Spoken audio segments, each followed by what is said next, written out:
This is your mad scientist. Welcome. This is Jim, Chief of Human Performance at Functionized.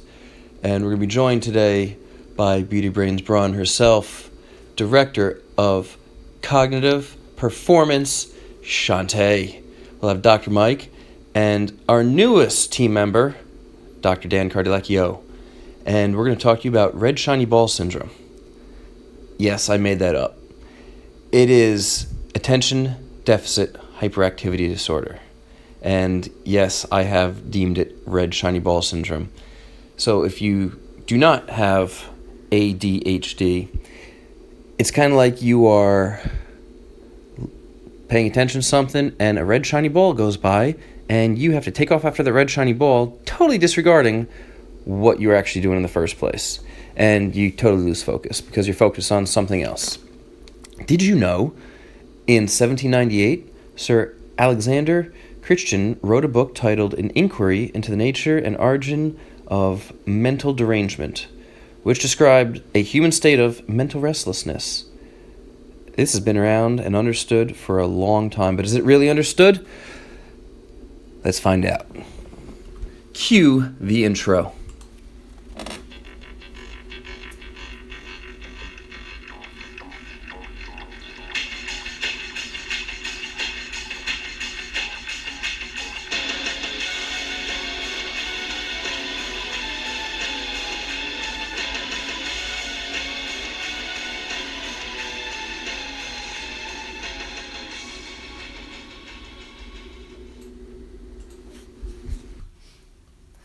ADHD. And Dr. Mike. Yes, Jim. Tell me. I've already followed a red shiny ball down the street, and I lost my train of thought. And now we're here with Shantae and Dr. Dan. Hi. Hello. So, just last night, Probably. a couple nights ago, we were trying to get our son Xander to do his homework, was it? This was last week. Was this last week? See, time flies. It does. So, he has his homework to do, eating, and he wants to watch an episode of The Simpsons at night. None of those paths can cross. TV has to be off, easy enough for no homework, but with eating and dinner, if he's focused on his homework, he still puts his homework away and then forgets to eat because his mind is still on the homework. And, well, it's a pain in the butt. And later in life, obviously, it's going to be something that, if we don't kind of correct right now, could be a problem. There was a observational study actually done in comparing France and the United States. France has a 0.5% incidence rate of ADHD compared to the 9% in the United States. And one of the thoughts, and I know observational studies are bunk, but It's something to follow. It's something to talk about. Yeah. And it's the idea of that there's more structure. And with more structure and more direction, the neuroplasticity can be honed in more and focused more, as opposed to here. I mean, how many times do you see two people sit in a restaurant, can't even have a conversation or eat because they're both playing on their phones separately, texting different people while playing Candy Crush, and their dinner gets cold, and then they get mad at the waiter, all because they couldn't focus on one another. That's correct. Yep. So the structure part kind of brings, that's kind of interesting. I wonder if there's a difference, I didn't look this up, maybe you did, about a difference between like military families and non-military, because they're known to be very regimented, as far as just curious, I guess, not based on that look, but just something to follow through a little bit more. So if you guys didn't gather, we're talking about ADHD today. I don't think we actually directly said that yet. Within the pre-show. a little bit. Okay. So, regarding military families, interesting you brought it up. An idea of individuals who have excessive toxins in the body. It's been shown, and here's the hot button, and chiropractors in the office, vaccinations.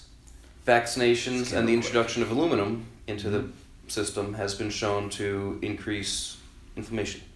And with that inflammation, increased amounts have been shown to lead to symptoms of a crap ton of stuff, but ADHD symptoms being one of them. Yeah. Food for thought. I mean, I mean, outside of just vaccines, I mean, heavy metals alone have been shown to cause it, as well as a couple of nutrition deficiencies. Like zinc was a big one that also appears to, it's hard to prove it. Usually if someone's deficient in one nutrient, it's much more than just one. But yeah, zinc, heavy metals are also during birth or pre-birth, maternal use of alcohol, illicit drugs, cigarettes, which again all really hits the immune system and inflammation. So it wouldn't be surprising at all. All this stuff kind of adds up to it. Yeah, zinc, magnesium, iron, calcium, all Omega-3 fatty inhibited. acids are very, very important. So what happens is that when you have these heavy metal toxicities, mercury, aluminum, lead, okay, this does cause this inflammatory response. And it causes an inflammatory response in your gut in addition to.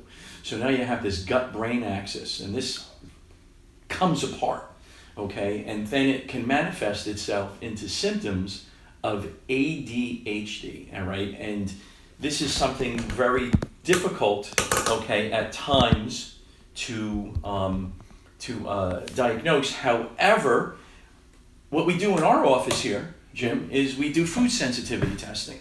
Okay, we do a vitamin and mineral analysis. So we will know specifically what nutrients may be deficient in these types of individuals. It's not only just children, but adults have ADHD.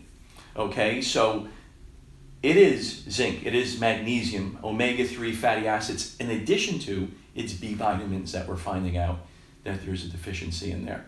So you have to go through a detoxification process. Okay, especially when it comes to the heavy metals. Before we even get to detox, there's so many different panels out there, and I hear other self-proclaimed gurus and whizzes out there touting different panels. Which panels do you like to use? What we like to do here is we like to do the food sensitivity panel because we want to see what is causing the inflammation from foods. Mm-hmm. Because processed foods, processed sugars, refined carbohydrates, all of this contributes to the symptoms of ADHD. So we want to know what foods are creating this diet-induced inflammation. Another test we like to do is the vitamin and mineral panel, so we can get very specific on what deficiencies there are in any individual. And there's also another test I like to do called the Wheat Zoomer test. Mm-hmm. It's from Vibrant America. It looks for a leaky gut. So if you're eating a lot of processed foods, a lot of sugar, candy, and so forth, all of that stuff causes inflammation in your gut. Your gut, literally, the tissues start pulling apart. And all of the food that you're eating never gets broken down. It goes directly into the bloodstream, and it can manifest the symptoms of ADHD. We've talked about that in previous podcasts as well, on you're just not even getting the nutrients that you need in that case. Your body's not absorbing it whatsoever. There's no absorption, and the causing food agents are not giving you any nutrients either because it's all processed junk that kids are eating, especially today. I can give you an example of my son. My son has been diagnosed with ADHD, and he was an A student, and we got a phone call from the school, and he was failing, and he was very disorganized. He was inattentive, and we had to go get him tested, and he was diagnosed. And it's very difficult because they like to eat junk food. You can't be around them all the time. They love these games that are on these cell phones today, which is another causative factor. And Shante can speak to that. I'm just waiting to chomping talk at about the bit. prefrontal Go ahead, why don't cortex you join in? And, I'm right here. alpha waves and beta waves and all that fun neuro, stuff is. I know Dr. Mike goes over here too, just chopping at the bit for that. But kids, especially talking about the video games, they thrive on those video games because it increases their arousal. Yes. When the prefrontal cortexes are activated, they're engaged. When there's nothing to stimulate them, they completely check out and go into that fog that a lot of times people will see with the ADHD kids. They're not brain stimulated in the right areas.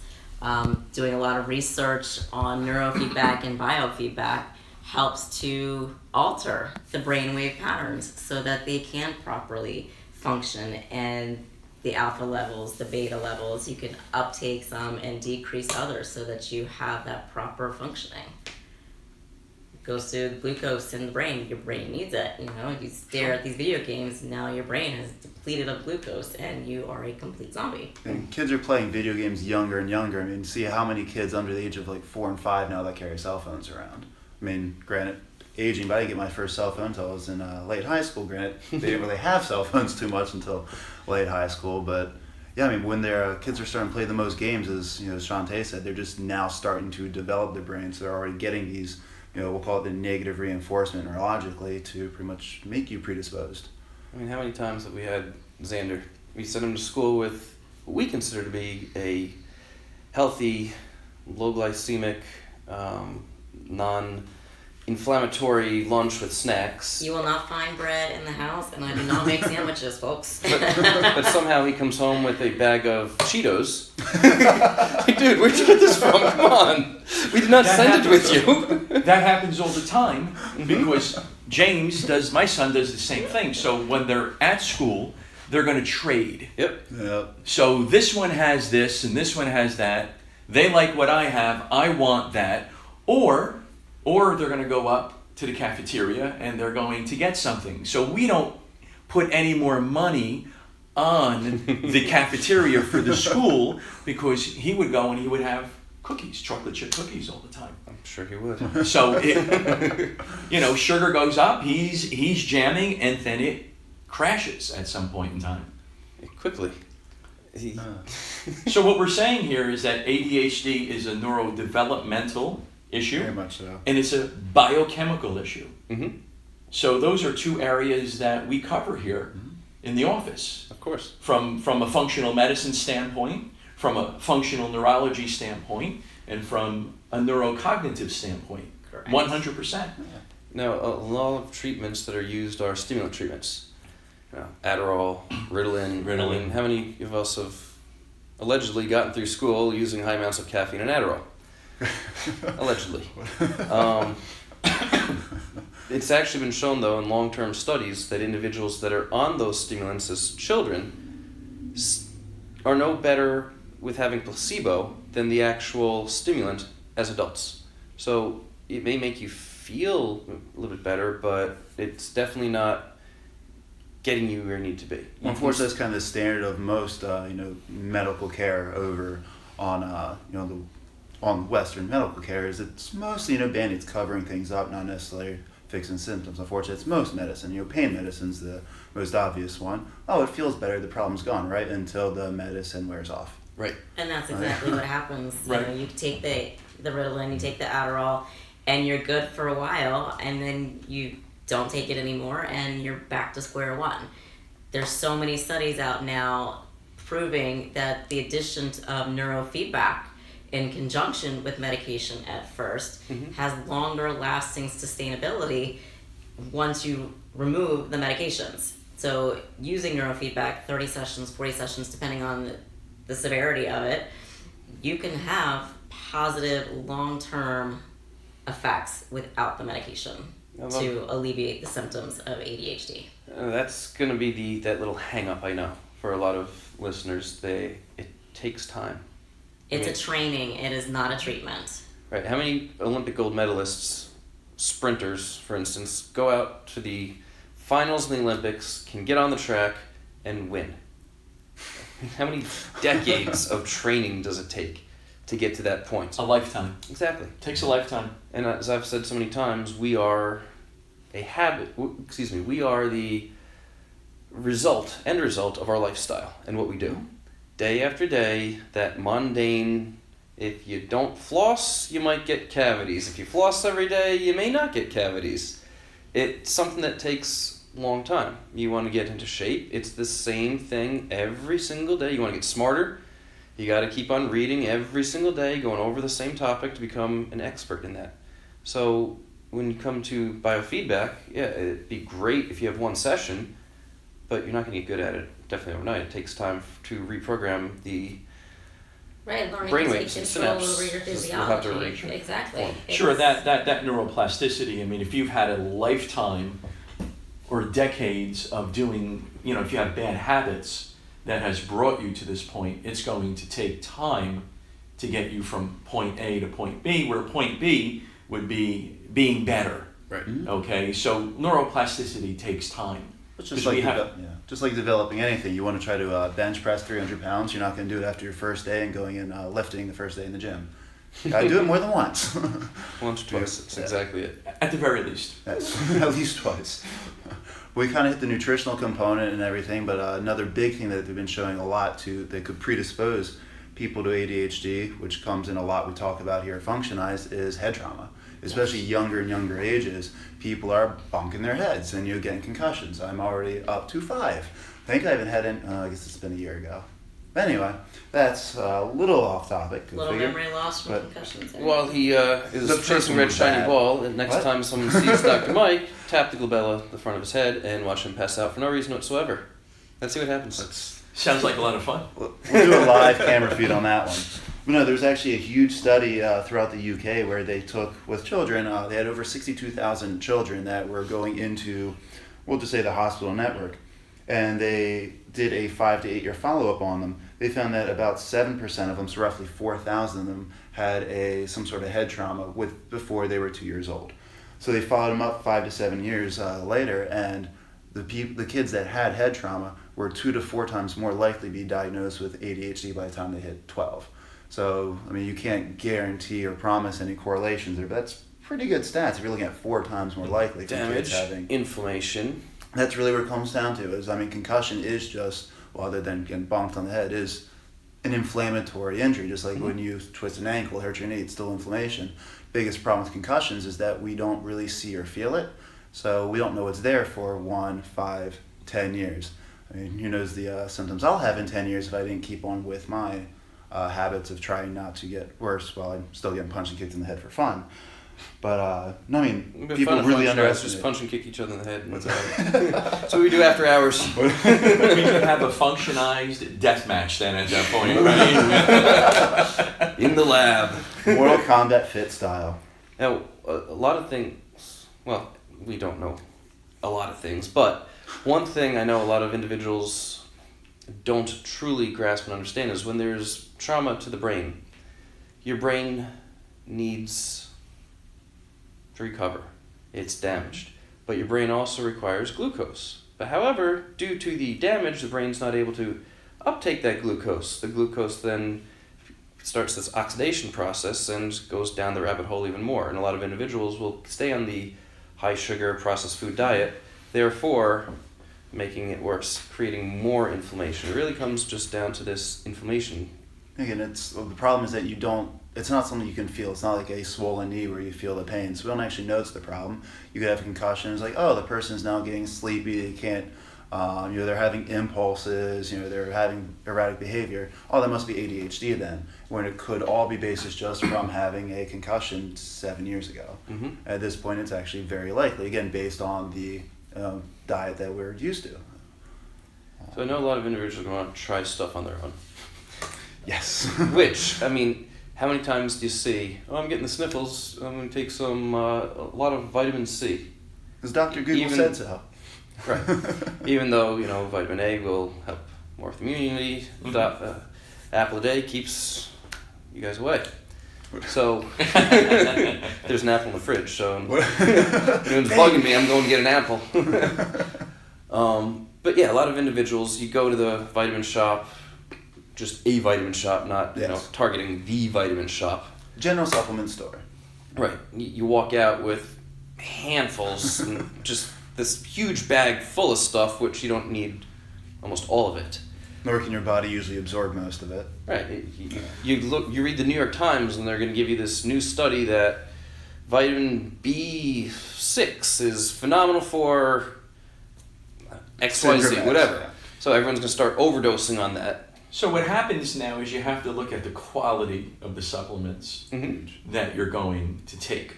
And what we're doing here is we use quality supplements. We know that they're quality. We have to get results, because if we don't get results, we're not going to be in business to help out people. Right.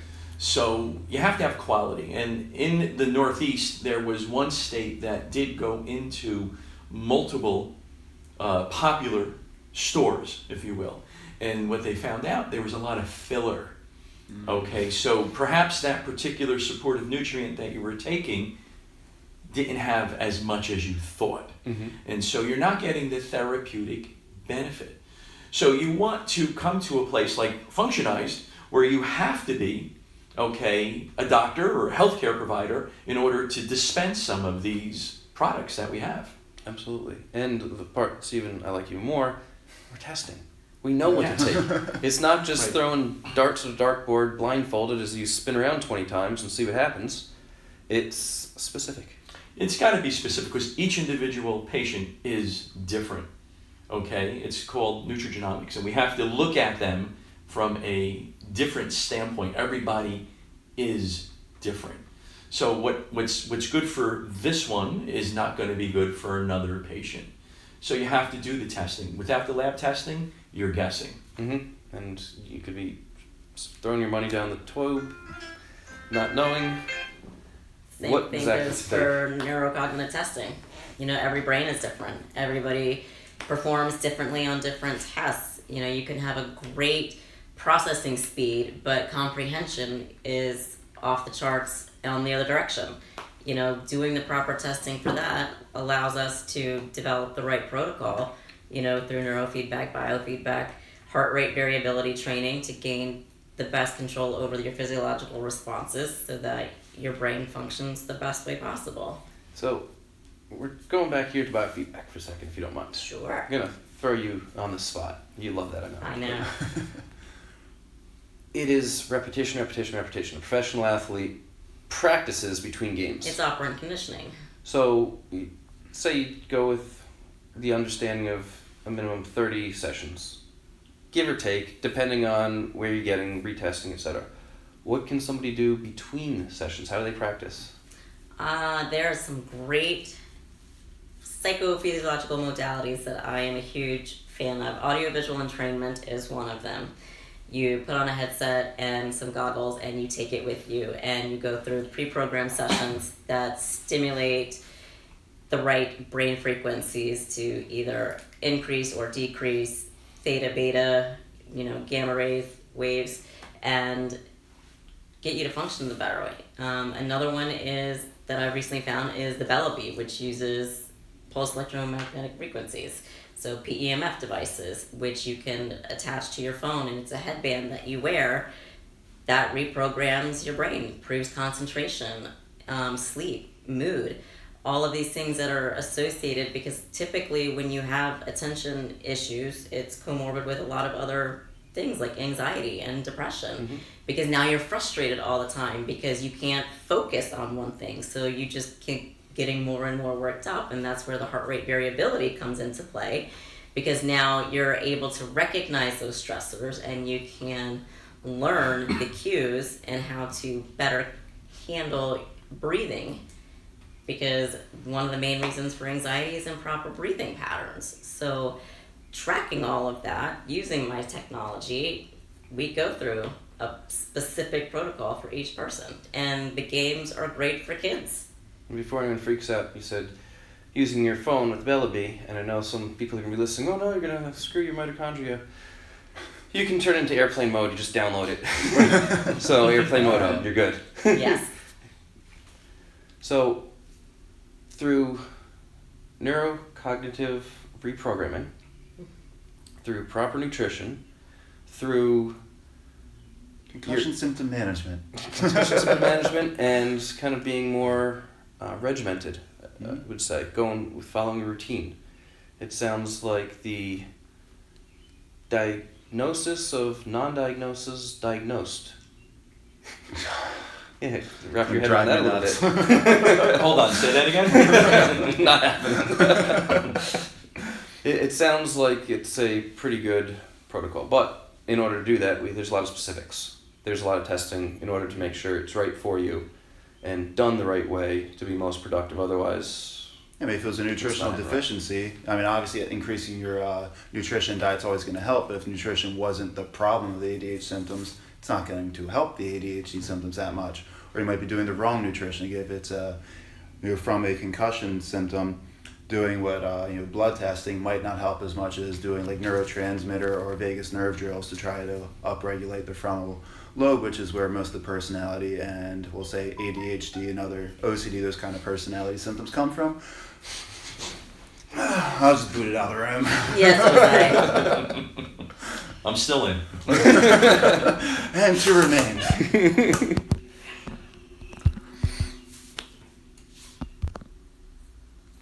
I want to go back, Shante, to the neurocognitive part because I know that my son, when he was diagnosed, he was going through a tough time academically, and he told me there was a lot of anxiety that was associated with it because there was a difficulty reading, difficulty doing math, and he plays hockey, and he was losing his focus on the ice, and there was a lot of anxiety that was associated with it. I'm actually excited to have you work with him this summer. I think it's really, I think it's going to be a really positive impact on his life. The summer's a great time to introduce because you have more availability to consistently come in to get those sessions so that he can take it into the following school year. So it would be kind of like a springboard right now that he can use, and then he can go on.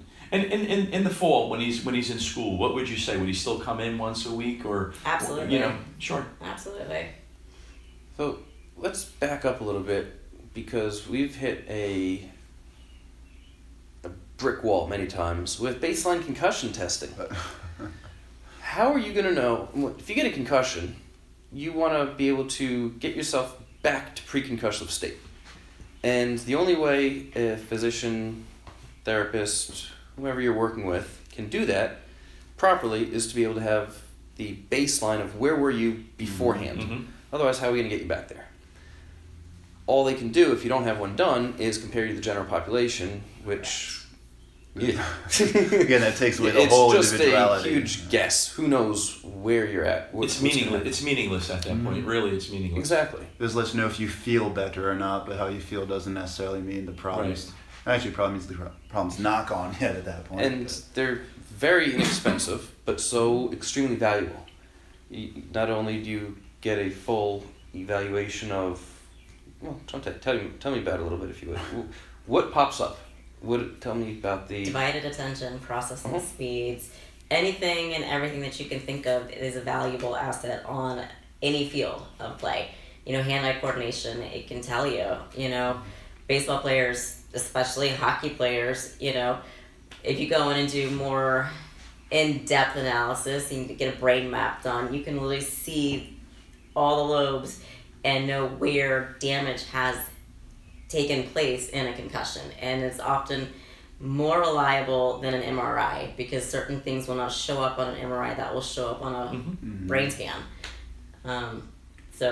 There's so much research, and we could do a whole other topic on concussion management with biofeedback and neurofeedback and audiovisual entrainment, heart rate variability. We do a whole podcast. I've done topics and presentations on the differences in the male and female concussions because females take longer to heal. It goes back to glucose and symptom severity. So it's for another day.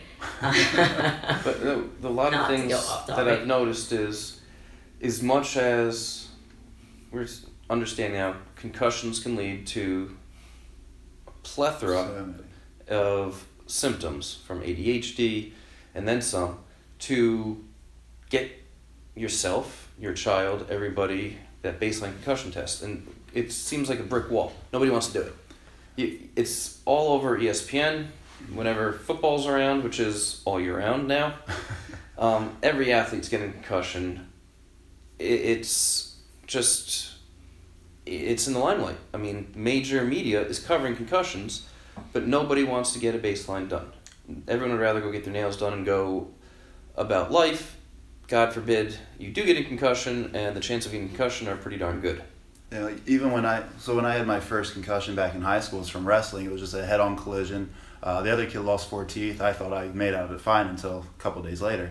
But I actually didn't get my baseline concussion test with wrestling. You really think we would have? Mhm. I didn't. They did it afterwards, and it was pretty obvious I had a concussion. I mean, I couldn't walk without a headache. But when I started taking the test, remember, it was things like little colored triangles and squares come up, and about 2 minutes in, I vomited, so I stopped the test. Mm-hmm. They didn't need the baseline, or the baseline. They think, oh, don't need it. You have a concussion. Like, we already knew that. But then it was kind of pointless later on. 2 weeks later, they made me do the test again. Right. Like, oh, okay, you're doing better. Like, I should be doing better. I actually lost memory of 2 weeks, but that's a whole other story.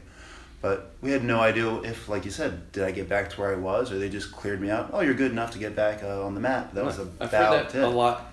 People that will take the happens baselines so after often. the concussion. Yeah. It's called Yeah. baseline. I mean, this was like, oh, Beginning. look, you're getting better. Like, that's great, but I still have no idea where I was or where I could have gotten. Correct. So, I mean, if we had the baseline, maybe at that time could have worked a little bit better, and who knows where I would have been. And when you get cleared too soon, you are at risk. Oh, everyone's for cleared too soon. Second concussion syndrome, and If you want to play, the coach wants you to play, and then you go out and get yeah, another concussion. And And then typically, the more you get, the worse they are. correct. Well, it's a cumulative effect. It very much, yeah. And during my generation, there was no such thing as baseline concussion testing, and there was no such thing as concussion testing. I've had multiple concussions, and in multiple sports, and if you were to hit me in the head now, I get what I call silly. I may get silly for a period of time, and I've had them. I remember one of them where I was in the hospital for a period of time playing football on a tennis court, because why not? Of course. I mean, I caught the ball and I turned and I did a loop-de-loop several times on the net because the net was there, and I smashed my head because why not? But I did hold on to the ball though, Jim. that's all that matters. That's all that truly matters. is. And it's interesting, Shantae, that my son's had headshots playing hockey. I mean, Not surprising. I remember one game where I was even afraid, and where a kid just went up to him and threw him down. It was the initial puck dropping, and they just went right up to him and they threw him down. And going back to your point, I think people are afraid of the unknown. They don't want to know at times. Mm-hmm. Because I don't know if I wanted to know if my son had a concussion. I wanted him to play. I didn't want him to come out. I wanted him to perform, because that's the way I was brought up. That is actually a good point. There are a lot of coaches out there that will stop from getting concussion tests because after you prove you get a concussion, you can't play now. Oh, you're fine. You're just tired. One of the major Right. sports that does not get a lot of attention is cheerleading, Right. Okay. because you have one flyer. If your flyer falls and cracks your head, you don't have a backup, She and that will. happens. It is the number one injury in cheerleading. Is probably the most underreported. That was just a headache. It's no big deal. Right. Sorry. I unfortunately read a blog of a woman in a cheerleading gym. A girl fell, and their test was if you can walk to the water fountain and back, you're fine. Okay, that's not okay. Is that for all called, those is that called a water fountain test? It is a water fountain test. How far was it? We don't. That is not an accurate way to determine if you have a concussion. Hey, any given Sunday, the Shark is now worth $1 million. Don't drop me. But that's the One of the that's greatest movies of all the time. Water sorry. fountain. that's the mentality though for those that want to. It is not a succeed. win at all costs, because you have a brain and you only have one, and But how many you need people? it to take you far in life. How many people though have agreed that if they were to die in the next year or two, but they were to win the World Series, the Super Bowl, an Olympic gold medal, they would say, "I'll die in a couple years as long as I get to win it now." They say that until they can't Until go you're up on and your down the deathbed, stairs. yeah. And Yeah, but then they live always- 20 years longer and everything keeps getting worse. And Well, look at Ronnie Coleman. I mean, the guy can't walk anymore. He's won how many Mr. Olympias? Mhm. And literally, You love he's the on a sport walker. you're in, Mm-hmm. and I it's thought all you- fine while you're in it. It's dealing with the after effects and long-lasting ADHD from playing sports or falling off a horse or whatever it might be, a car accident. You can have all this damage, to the brain that And leads into A lot of ADHD. symptoms. I mean, ADHD, I know there's a little test, but a lot of it's subjective. And if you know the right answers, you can get your medication. Allegedly. So, stop laughing. Where was I going with this anyway? Uh, I found a red shiny ball. Well, actually, so we were talking about brain trauma for a while last like 10 minutes, and you mentioned ADHD. With ADHD, Shit. there really is no, other than a subjective test, specific blood test. There's no MRI that points out there's the tumor in the bone. Yeah, I mean, exactly. And for the longest while, and even still, there's a lot of debate if it's an actual condition or not, or if it's just the personality of a child. You know, I mean, Bingo. that's another The huge kids are thing. just Is it's energized. yeah, I mean, oh, they've got too much energy. They have ADHD. It's like, no, it's just called being a damn kid. I mean, where does it actually change the line of being a syndrome to just they're hyperactive or they're just happy? Exactly. Well, you're right. There is no specific testing. There's questionnaires Yeah. that neuropsychologists use, right, Shante? There's a bunch of questionnaires. Do you brush your teeth? Can you get up in the morning? And is there this routine, as what you were saying before? Mm-hmm. But like the most misdiagnosed conditions are those that are come down to exclusion. You know, like fibromyalgia is another big example. If it's nothing else, oh, it must be this. You're hurting everywhere.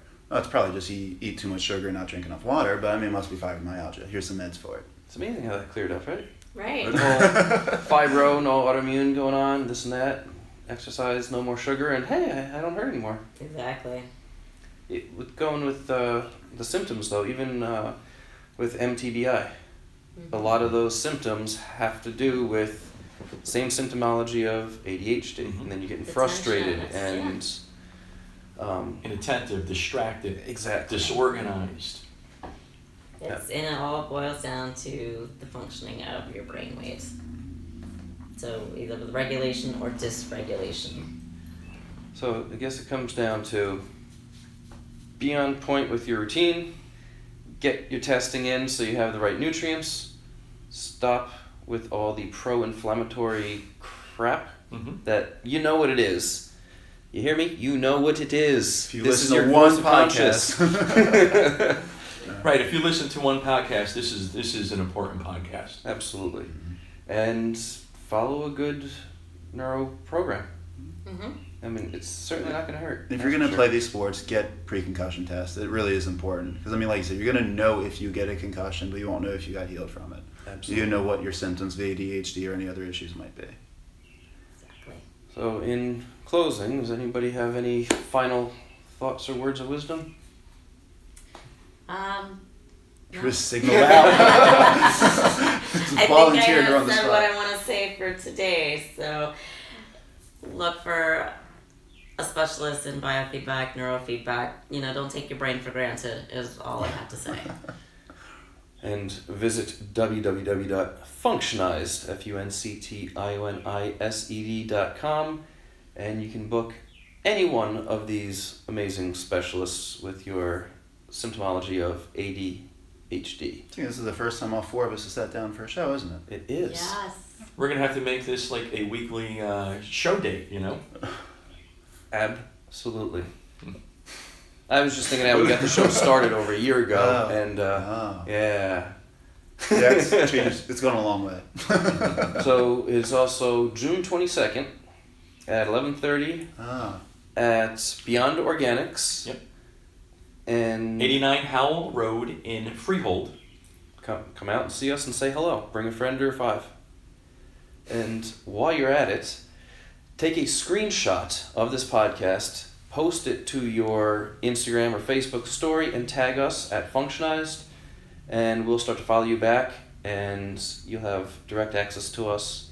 Feel free to direct message us as you have been, and appreciate the comments lately. They are past flattering. Thank you so much. For another podcast, this is your Mad Scientist Jim. I am out. Beauty Brain On is out. Everybody have a good weekend. Dr. Mike had a crap ton of fun. He's out. That's twice. Got it. Crapped on.